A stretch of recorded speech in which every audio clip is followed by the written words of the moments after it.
जय हिंद दोस्तों, जय हिंद बच्चों।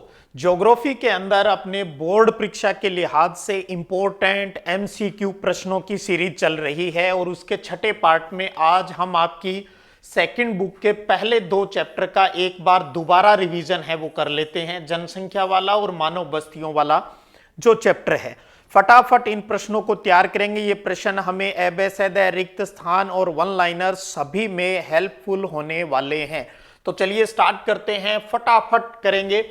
जनगणना 2011 के अनुसार भारत में औसत जनसंख्या घनत्व कितना है? तो औसत जनसंख्या घनत्व है वो है 382 व्यक्ति प्रति वर्ग किलोमीटर। इसी कड़ी में दूसरा प्रश्न, निम्न में से किस राज्य में सर्वाधिक जनसंख्या है? किस राज्य में, भारत के किस राज्य में पॉपुलेशन सबसे ज्यादा है? तो सही उत्तर क्या हो जाएगा? उत्तर प्रदेश। सबसे ज्यादा पॉपुलेशन उत्तर प्रदेश की है। तीसरा प्रश्न है, भारत का विश्व जनसंख्या में कौन सा स्थान है? इसमें कंफ्यूज मत होना, हम अपने सिलेबस के अकॉर्डिंग बात करेंगे जो दिया है। तो कौन सा स्थान है भारत का विश्व जनसंख्या के अंदर? दूसरा स्थान है। पहला अभी चाइना के हिसाब से चलेगा। दूसरा अगला प्रश्न, भारत में पहली संपूर्ण जनगणना, जनसंख्या नहीं जनगणना कब हुई? पहली संपूर्ण जनगणना है वो कब हुई थी? 1881 में। 1881 में। और पहली जनगणना पूछ ले तो उत्तर क्या हो जाएगा? 1872 में।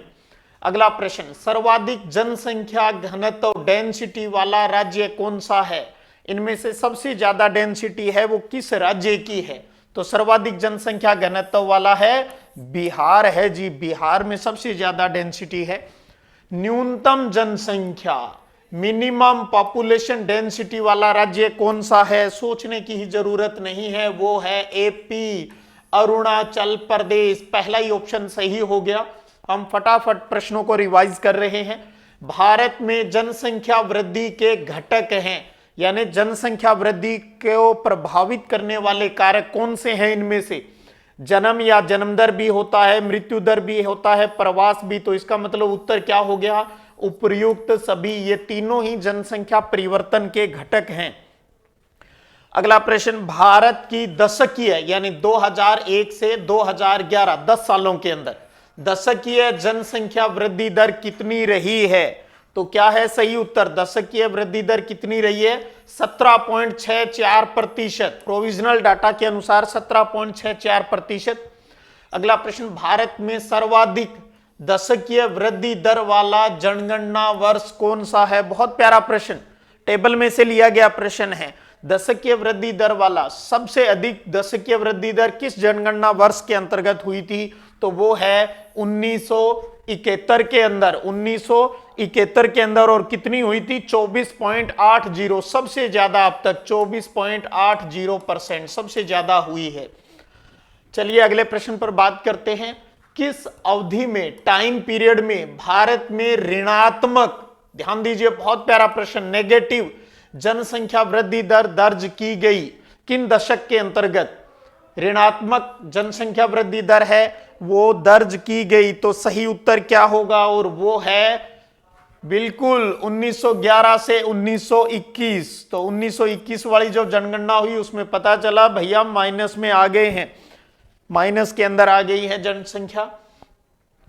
अगला प्रश्न, किन दशकों को भारत में जनसंख्या विस्फोट की अवधि, जनसंख्या विस्फोट की अवधि के रूप में जाना जाता है? तो वो टाइम पीरियड कौन सा है विस्फोट की अवधि? और वो है 1951 से 1981। 1951 से 1981। अगला प्रश्न, केंद्र सरकार ने राष्ट्रीय युवा नीति कब आरंभ की? तो वो है बिल्कुल फरवरी 2014 के अंदर। फरवरी 2014 के अंदर। अगला प्रश्न देखिए, 2011 की जनगणना के अनुसार भारत में गांव हैं, कितने हैं भी? 640 867। 640 867। अगला प्रश्न, मुख्य श्रमिक एक वर्ष में कम से कम कितने दिन काम करता है? मुख्य श्रमिक एक दिन में एक साल के अंदर कितना करता है? 183 दिन काम करता है। अगला प्रश्न, आर्थिक स्तर की दृष्टि से भारत की श्रमजीवी जनसंख्या को कितने वर्गों में बांटा जाता है? ध्यान रखिएगा, बहुत प्यारा प्रश्न। आर्थिक स्तर की दृष्टि से श्रमजीवी जनसंख्या को कितने वर्गों में? 3 वर्गों में, मुख्य श्रमिक, सीमांत श्रमिक और अश्रमिक, 3 वर्गों के अंदर बांटा जाता है। अगला प्रश्न, निम्न में से कौन सा एक समूह है भारत में विशालतम भाषाई समूह है? विशालतम भाषाई समूह कौन सा है जी? और वो है भारतीय आर्य। ये सबसे बड़ा जो ग्रुप है लैंग्वेज का। अगला प्रश्न, संविधान की 8वीं अनुसूची में कितनी भाषाएं सूचीबद्ध है? कितनी है जी? 22 भाषाएं सूचीबद्ध है, 22 भाषाएं। फटाफट रिवीजन कर रहे हैं। भारत में कौन सी भाषा सबसे अधिक लोगों द्वारा बोली जाती है? कौन सी भाषा बोली जाती है इंडिया के अंदर सबसे ज्यादा? तो वो है हिंदी। हिंदी सबसे ज्यादा बोली जाती है। चलिए बस्तियों में पहुंच गए। ग्रामीण बस्तियां संबंधित होती है, किस काम से संबंधित होती है? तो बिल्कुल हमें पता है ग्रामीण बस्तियों का संबंध है प्राथमिक क्रियाओं से, तो प्राथमिक क्रियाओं से संबंधित होती है। अगला प्रश्न, आर्थिक वृद्धि के नोड के रूप में कार्य कौन करते हैं? तो आर्थिक वृद्धि के नोड के रूप में नगर है, वो काम करते हैं, नगर। अगला प्रश्न, भारत की ग्रामीण बस्ती का प्रकार है? गुच्छित बस्ती भी होती है, अर्धगुच्छित भी होती है, पल्लीकृत भी होती है। तो इसका मतलब ये सभी ग्रामीण बस्तियों के प्रकार हैं जी। अगला प्रश्न, उपजाऊ जलोढ़ मैदानों और उत्तर पूर्वी राज्यों में पाई जाने वाली ग्रामीण बस्ती कौन सी है? कौन सी बस्ती पाई जाती है इन क्षेत्रों के अंतर्गत? कौन सी पाई जाती है भाई? और वो बिल्कुल गुच्छित बस्तियां, गुच्छित बस्तियां यहां पर देखने को मिलती है। अगला प्रश्न बहुत प्यारा, कई बार आया है, मध्य भारत के बुंदेलखंड प्रदेश और नागालैंड में पाई जाने वाली ग्रामीण बस्ती का प्रकार कौन सा है? तो इस एरिया के अंदर भी कौन सी बस्ती देखने को मिलती है? हमें गुच्छित बस्तियां देखने को मिलती है। अगला प्रश्न राजस्थान से संबंधित, राजस्थान में जल के अभाव में उपलब्ध जल संसाधनों के अधिकतम उपयोग ने किन ग्रामीण बस्तियों को अनिवार्य बना दिया है? और वो इसका उत्तर भी क्या है? गुच्छित बस्तियां। ग्रुप में रहना क्यों सिखा दिया? क्योंकि पानी की कमी है। अगला प्रश्न, राजस्थान में गुच्छित बस्तियों की अवस्थिति हेतु सर्वाधिक महत्वपूर्ण कारक है, वो कौन सा है? कौन सा है? गुच्छित बस्तियों की स्थिति के लिए कौन सा कारक महत्वपूर्ण है? तो बिल्कुल वो है चौथा, जलीय संसाधनों की उपलब्धता। अगला प्रश्न, नगला क्या है? नगला क्या है? नगला क्या है? बहुत प्यारा प्रश्न। नगला एक पल्ली बस्ती है, पल्ली बस्ती है। पल्ली बस्ती का स्थानीय नाम, ध्यान रखिएगा, कई बार बोर्ड परीक्षा में आता है पल्ली बस्तियों के कोई 2, 3, 4 नाम, स्थानीय जो नाम है वो लिखिए।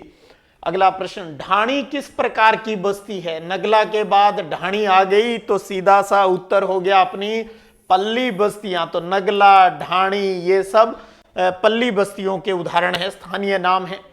अगला प्रश्न, मेघालय, उत्तराखंड, हिमाचल प्रदेश और केरल के अनेक भागों में किस प्रकार की ग्रामीण बस्तियां मिलती है? यानी हिमालय क्षेत्र और केरल के इलाके के अंदर किस प्रकार की बस्ती हमें देखने को मिलती है? तो वो है परिक्षिप्त बस्तियां देखने को मिलती है, बिखरी हुई बस्तियां देखने को मिलती है। अगला प्रश्न, भारत की गुच्छित बस्तियों में किस प्रकार की ज्यामितीय आकृति, ज्योमेट्री है, वो देखने को मिलती है? तो आयताकार भी मिलती है, अरिया भी मिलती है, रेखिक भी मिलती है। तो इसका मतलब उत्तर क्या हो गया इस प्रश्न का? उपयुक्त सभी। अगला प्रश्न, निम्न में से किस पर्यावरण में परिक्षिप्त ग्रामीण बस्तियों की अपेक्षा नहीं की जा सकती है? किस इलाके में आपको बिखरी हुई बस्तियां नहीं मिलेगी? ये प्रश्न है अपना।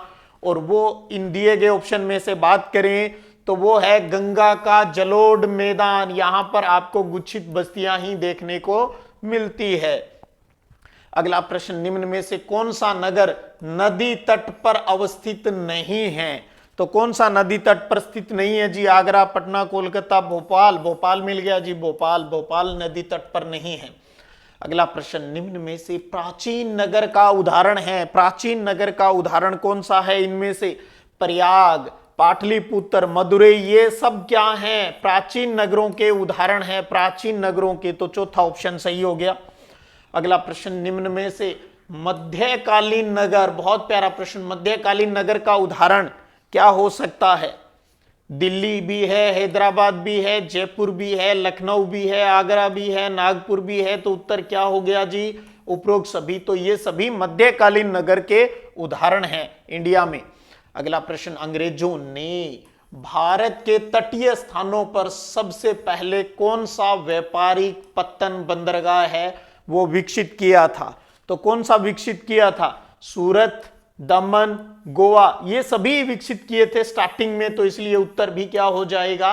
उपयुक्त सभी। फटाफट रिवीजन। भारत में आधुनिक उद्योगों पर आधारित नगरों का जन्म हुआ। आधुनिक उद्योगों पर आधारित उद्योग नगरों का जो जन्म है वो कब देखने को मिला? वो है 1850 के बाद। बिल्कुल 1850 के बाद। अपना मिशन है अब की बार 90 पार। कुछ भी नहीं छूटना चाहिए, बस बार बार अभ्यास करते जाएं, सब आसान होता चलेगा। भारत का कौन सा नगर एक प्रशासनिक नगर है?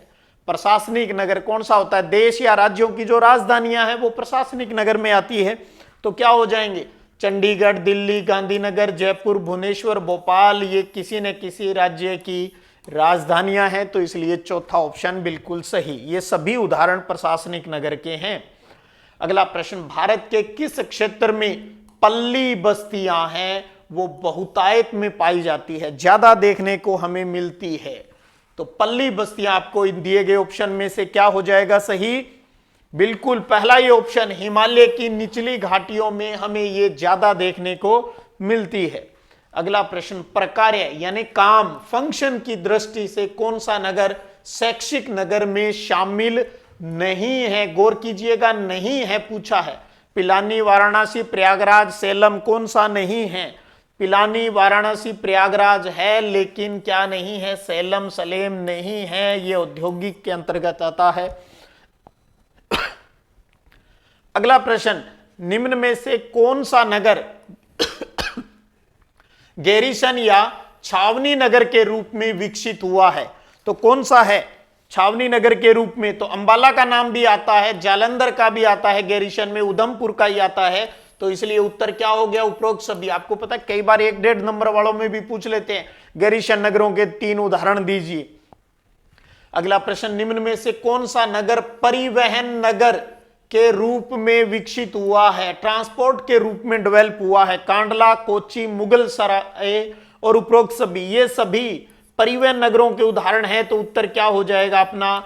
उपयुक्त सभी हो जाएगा। अगला प्रश्न, निम्न में से कौन सा नगर एक धार्मिक और सांस्कृतिक महत्व के कारण प्रसिद्ध नहीं हुआ है? ऐसे गौर कर लेना, है पूछा है या नहीं है पूछा है। एक धार्मिक और सांस्कृतिक महत्व के कारण प्रसिद्ध नहीं है, वो उसका उत्तर मदुरई प्रसिद्ध है, कुरुक्षेत्र प्रसिद्ध है, उज्जैन, पंचमढ़ी, उज्जैन है। कौन सा नहीं है इसमें से? पचमढ़ी है, वो नहीं है। तो देखिएगा, कमेंट करके बताइएगा पचमढ़ी है वो किस प्रकार के नगरों का उदाहरण है, कमेंट करके जरूर बताइएगा। अगला प्रश्न, निम्न में से कौन सा नगर एक वाणिज्यिक नगर के रूप में विकसित हुआ है, कमर्शियल सिटी के रूप में डेवलप हुआ है? तो क्या होगा सही उत्तर? सहारनपुर, गांधीनगर, विशाखापट्टनम या जोधपुर?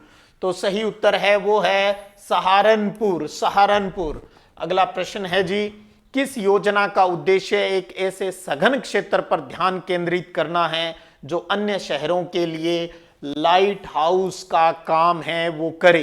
तो उनमें से वो कौन सा है? ऐसे सघन क्षेत्र पर ध्यान केंद्रित करना। तो इसका सही उत्तर क्या है? वो है बिल्कुल स्मार्ट सिटी मिशन। तो स्मार्ट सिटी मिशन का उद्देश्य है वो भी अच्छे से देख लीजिएगा। तो ये था अपना छठा एपिसोड, दोबारा रिवीजन का। फटाफट रिवीजन की अपनी जो सीरीज चल रही है, इसी प्रकार बने रहिएगा, डटे रहिएगा, जीत जाएंगे हम तू अगर संग है, जिंदगी हर कदम एक नई जंग है। फिर मिलते हैं अगले वीडियो क्लास में, तब तक जय हिंद, जय भारत।